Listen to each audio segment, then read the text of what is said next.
What's going on, everybody? Welcome back to a brand new video. Golden Hashira here. Today we are going to be reviewing the 12th chapter of the Hunters Guild Red Hood. Now, if you do, I cannot talk right now. Now, if you all do enjoy the series, please don't forget to hit that like button and also subscribe. And don't forget to hit the notification bell so you'll be notified whenever I upload a new video. So without any further ado, let's begin. So we start off where Debonair is chasing one of the participants for the exam, and she's pretty much ready to arrest them. And she's cornering them into a dead end, and she's just like, "Okay, I got this in the bag already." But is that really the case? So she pretty much gets ambushed by, I think, like a group of six other participants, where they try and grab the cuffs from her, and then she just like, "Oh, this again." And she literally jumps out of the window and climbs up to the top of the testing destination. I can't even know what it was called. The Ironworks. The Ironworks. So she literally climbs up the side of it using her abilities to like kind of melt through the iron to just continue to climb up. And then we just see her talking about, oh, it was a pain that they came up with something like this. But she was actually surprised that they were able to come together to think of a plan like that. So then we see one of the participants helping the other who was getting chased by Demonair, and then they basically just team up with them, and then I believe move on to a different floor. And then that's when we see Velu, Bonkers, and then the athletic chick. I believe her name is Portion or something like that. And they're basically trying to face off against Grim because I believe Grim just took out Mario, and we just kind of see him in the bottom left corner. Well, I know it's kind of hard to see because my webcam is right here, but he's basically like knocked out in the bottom left corner, and they're just trying to think of a way to take Grim on now. And then Velu's just like, Grim has no empathy, and then there's just like, unlike Debonair, whose goal is to test us, Grim's sole purpose for participating in the exam is just to arrest them, and that's the difference between them. So Bonkers is basically just like, okay, lead this to me, and he grabs Velu and Portion and throws them into the cargo elevator and sends them to a different floor. And Velu was just wondering, like, what is Bonkers doing? Like, he should just stick to the plan, but instead he wasn't actually sticking to the plan, or at least according to Velu. So Velu sees Bonkers again, and then he jumps out of the cargo elevator, and then this is when he hears Grim discussing Bonkers' file or whatever.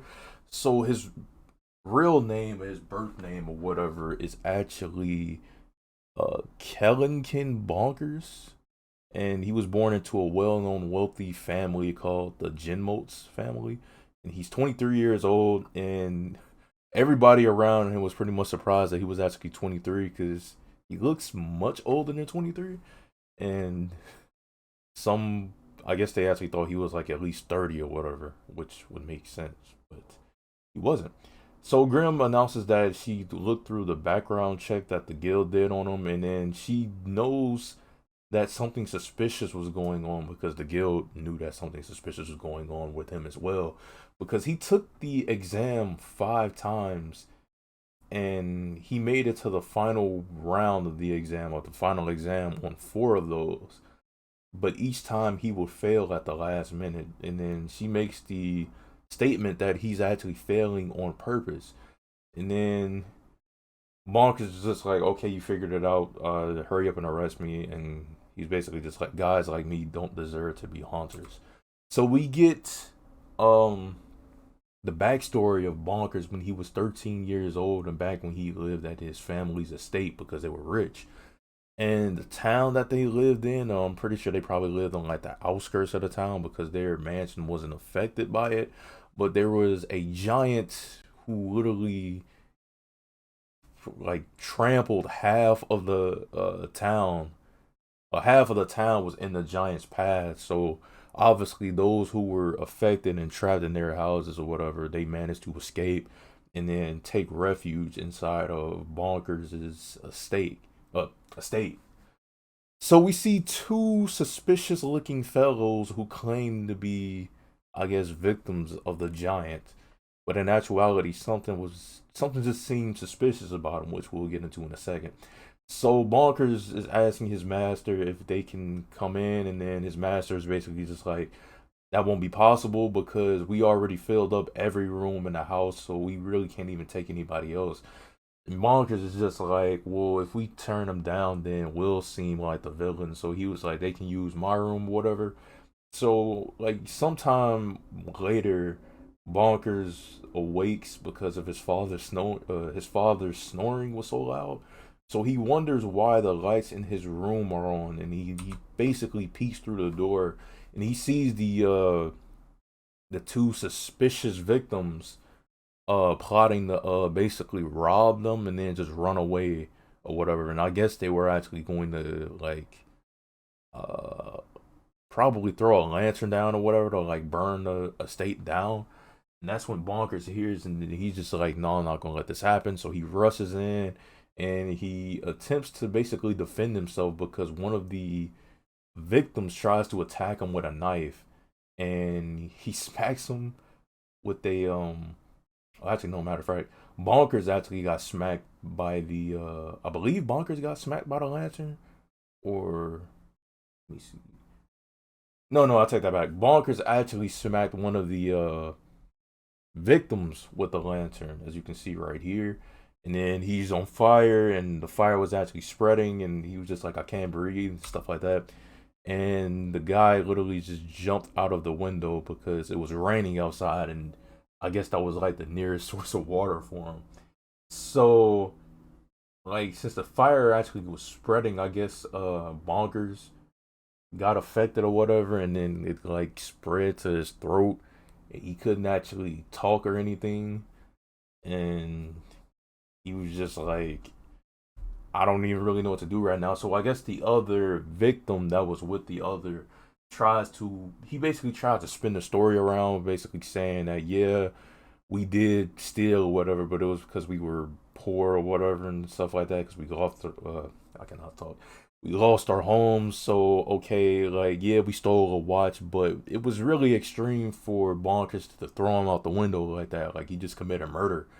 And then he tries to basically just spin the story around. So Bonkers actually couldn't speak up for himself, and he was and say what he actually wanted to say. So somebody dumped a vase of water on him, or at least I think Bonkers threw the vase of water on him, but he threw it on himself first because obviously he wasn't trying to die himself.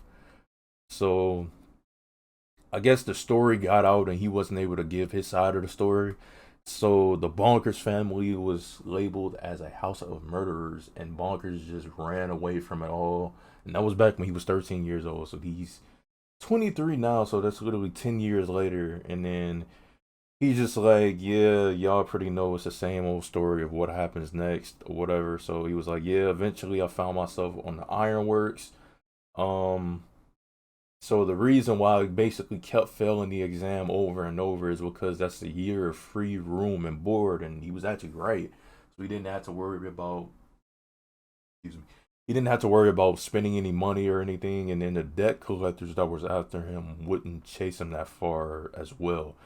So he was like, this whole thing about me becoming a hunter was just a like ploy or whatever, just to like play the part. And then he was like, I got confidence in my strength, and that's pretty much all I need.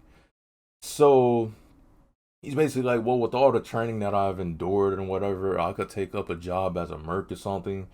And then he was just like, he called himself a jerk or whatever, who's always making life harder for the main character. So then Velu was just like, no, that's not true.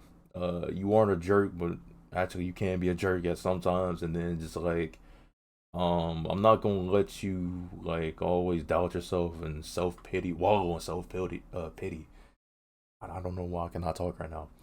And he's just basically putting his trust in him and building him back up. And then he was like, I refuse to stand by and watch you fall deeper in the darkness. So he was like, nope, let's go. We're both gonna become hunters together. And that's where chapter 12 ends. Um, I thought Bonker's backstory was actually pretty interesting. So like I seen one of the comments on this website was basically like, hey, if side characters can get backstories like this, then yeah. Well, if a side character like Bonkers can get a backstory like this, then is really more hope for this series. Even more hope for this series. So we can see other characters in the future's side stories, and hopefully they'll be on the same level as this or even better because it was really good. Honestly, didn't really expect that. But that's a good thing. So yeah. Anyway, Anyway, I hope you all have enjoyed this video, and if so, please don't forget to hit that like button and also subscribe. And also, let's just hope that this series does not get canceled because we all know how what is it, Shueisha or Shonen Jump like to cancel series for the dumbest reasons, honestly. But who knows? Some people are just blaming the Japanese fan base because I don't know. I guess they have like different standards when it comes to these series as opposed to we do. So who actually knows? Truthfully, let's just hope it doesn't get canceled because I'm definitely looking forward to reading more of this. It is very good, very interesting. So yeah. Anyway, goldenhashira out. Peace out, everybody, and see you all next time.